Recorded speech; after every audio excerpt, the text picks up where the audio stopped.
This video is brought to you by Gamersubs. Use code MHB and for a limited time you can get free shipping off your next order. Star Wars month has come to a close for another year, but during the celebrations this year actually marked my 10th Star Wars Platinum trophy. Now, I'm not quite done talking about Star Wars for the year, as I'll go back to The Force Unleashed 1 and 2 for the DLCs soon. But I figured to cap off the festivities, why not rank all of my Star Wars Platinums from worst to best. There's still a lot of Star Wars games I need to platinum, so no doubt we'll be back to this list in the future, but 10's a nice round number to get us started.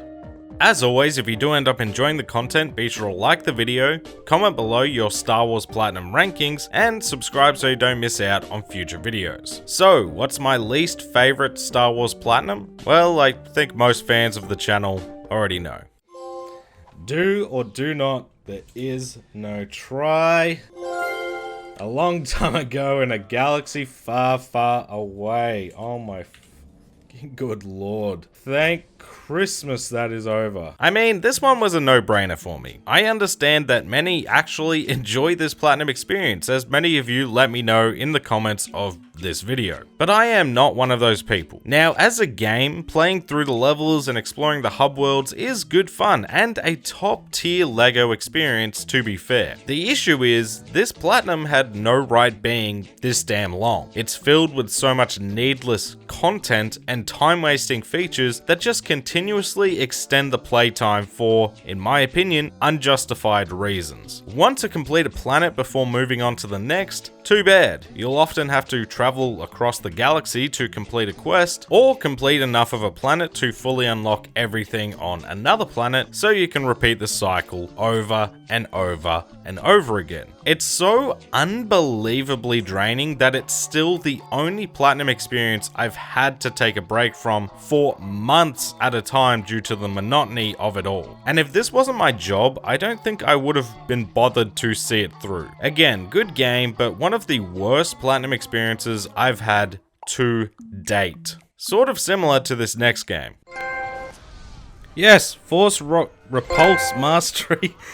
Butchered that one. 100% complete. The nightmare is over. Holy crap. What a miserable experience this was, sadly. This one really hurts. Going into the Force Unleashed Platinum, I was expecting this to rival my favorite Star Wars Platinum, as it's one of my favorite Star Wars games. Unfortunately, that wasn't the case. In fact, the Platinum at times made me hate this game. Sith Master difficulty just shows how broken this game is. The ragdoll physics in drawn-out battles are prone to breaking, causing frustrating resets. The inconsistent damage, especially in boss battles, is just fantastic. Checkpoints that force you to replay tough, long waves of enemies, and to counteract all of that, you just have to play like an absolute puss. This is the most overpowered character in the Star Wars universe. The most powerful players have ever felt in the universe, and because the difficulty is so broken, it gets boiled down to hide behind something and throw things at enemies. So that experience is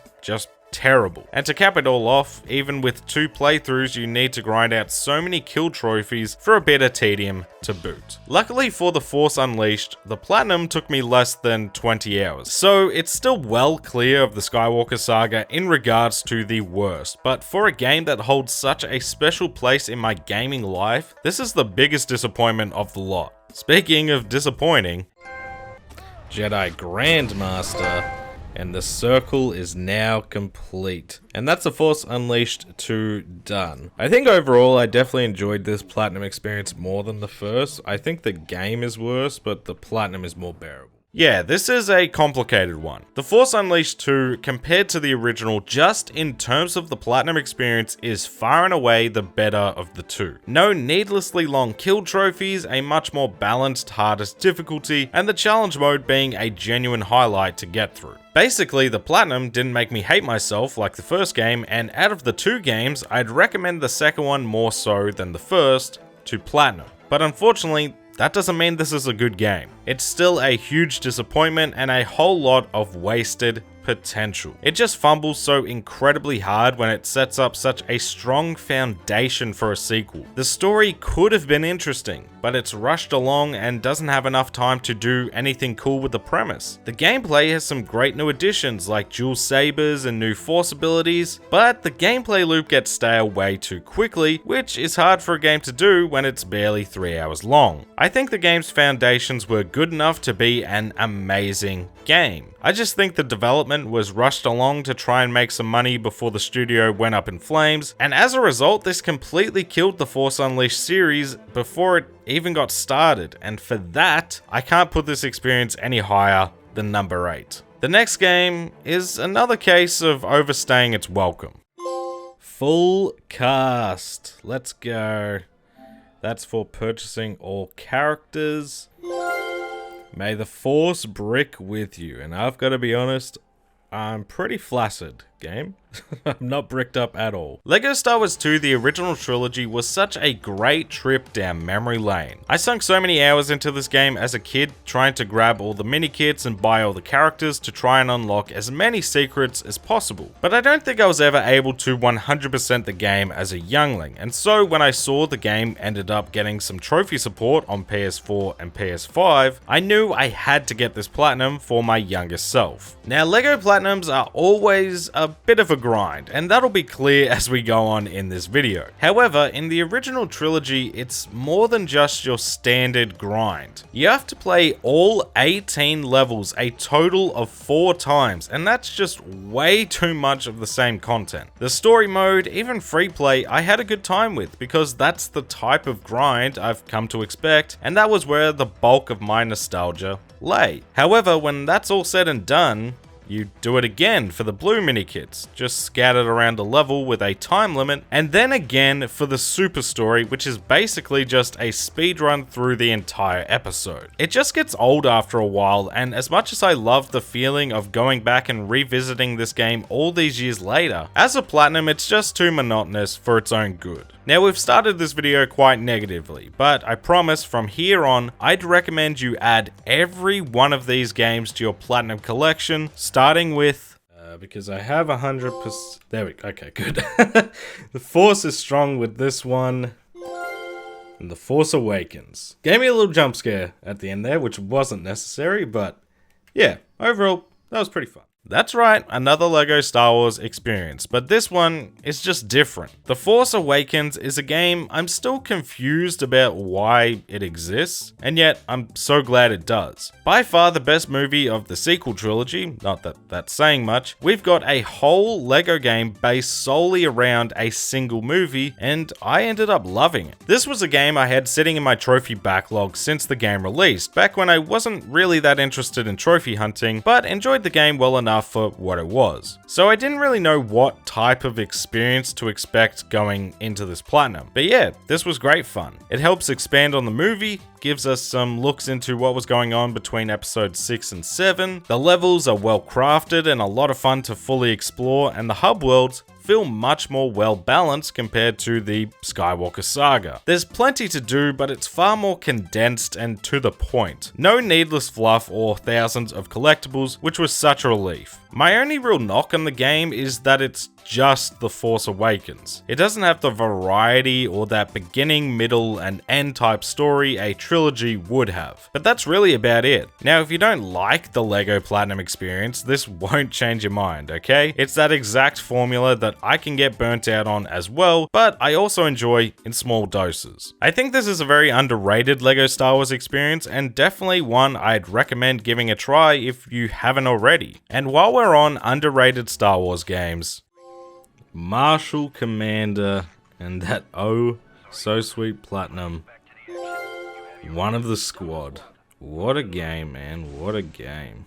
This one might be one of the most underrated Star Wars games out there. Republic Commando is a straight up banger from beginning to end, especially if you're like me and love the prequel conflicts. It's like the prequels pooped out the perfect game to highlight how badass the Clone Wars can be, but also a game that makes the droid conflicts actually a little daunting and scary like they should be. As Delta Squad, you need to make your way through the 3 acts set on Geonosis, the Prosecutor, and Kashyyyk. chic, working as a squad to inch closer and closer to your objective, taking on Geonosians, droids, and whatever else is waiting around the corner for us, and this is just so much damn fun, even on the hardest difficulty, which we need for that sweet platinum. It makes the enemies an actual threat to face, like they should be against the clones, and you just don't really get that in any other games in the universe. In terms of the platinum, the most challenging part is playing on hard, but outside of a few moments that can really test you, this is very doable, and again a difficulty that enhances the overall experience rather than taking away from it. It's a simple platinum to grab, less than 10 hours to get through, and I think more people need to check this one out. Same goes for this next game.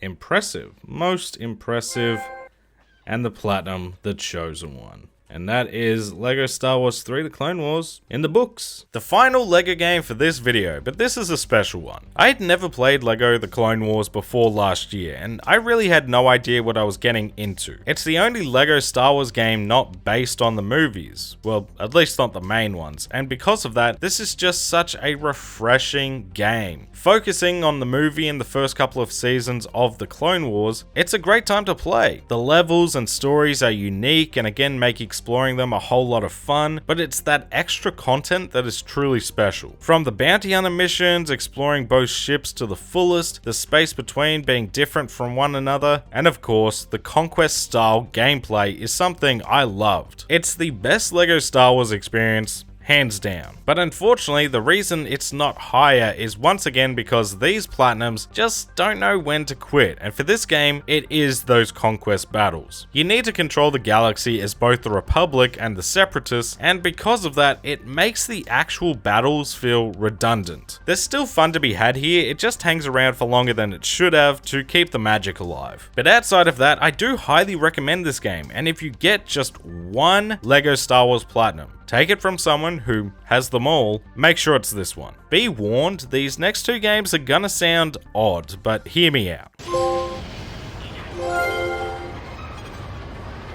Star Wars Episode 1 Racer is genuinely some of the most fun I've had while trophy hunting. Now to preface this, I again love the prequels. Episode 1 I enjoy more and more as I get older, and I love a good racing game. This game is just a fun time to play from start to finish. The racing feels great, the tracks are a lot of fun to speed through, it's got those jagged PS1 and 64 visuals that I adore, and it just is a hilarious game to play thanks to our good pal, Watto.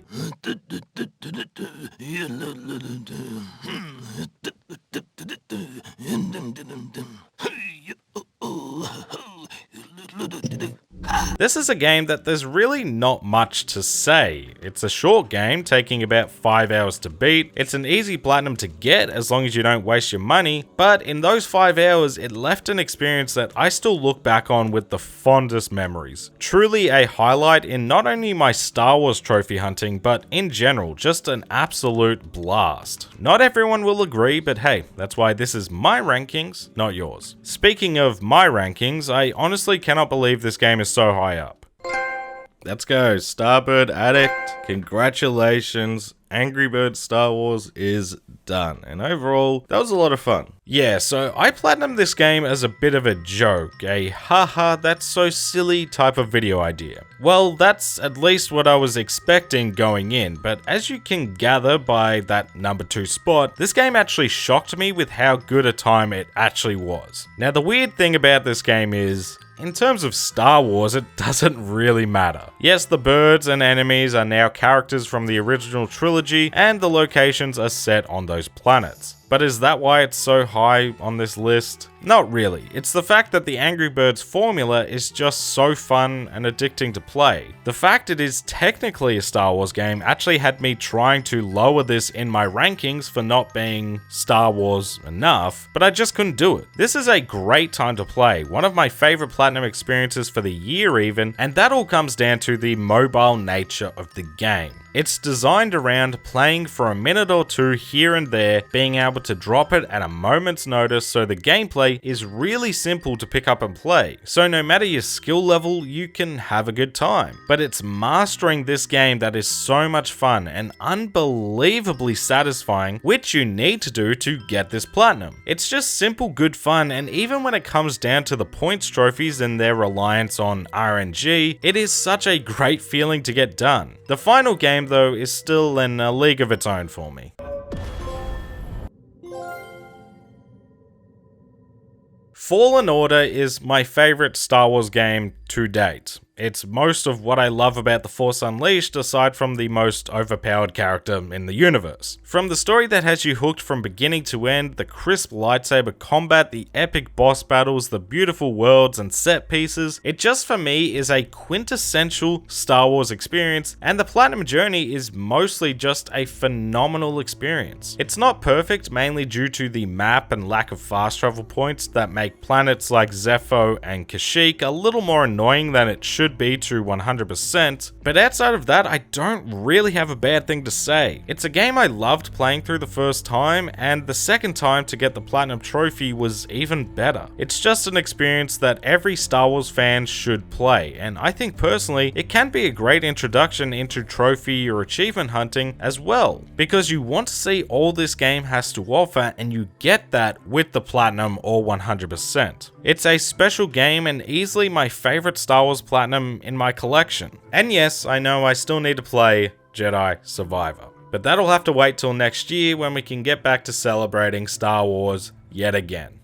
For now, that's my Star Wars Platinum rankings from worst to best. As always, thank you so much for watching. If you enjoyed it, don't forget to like and subscribe. Leave a comment below and let me know some Star Wars Platinum experiences you want to see me tackle next year, or sooner if you really just cannot wait. Shout out to the channel members for that extra level of support, and special thanks to members of the Bear Club, Nugget, Darkwolf, Scott Unwin, Steel Vanguard, NPO Crusader, Lug Knights, It's Grey J, Kuzma, Zafado, and Golden Sparrow. Thank you all, and I'll catch you in the next one.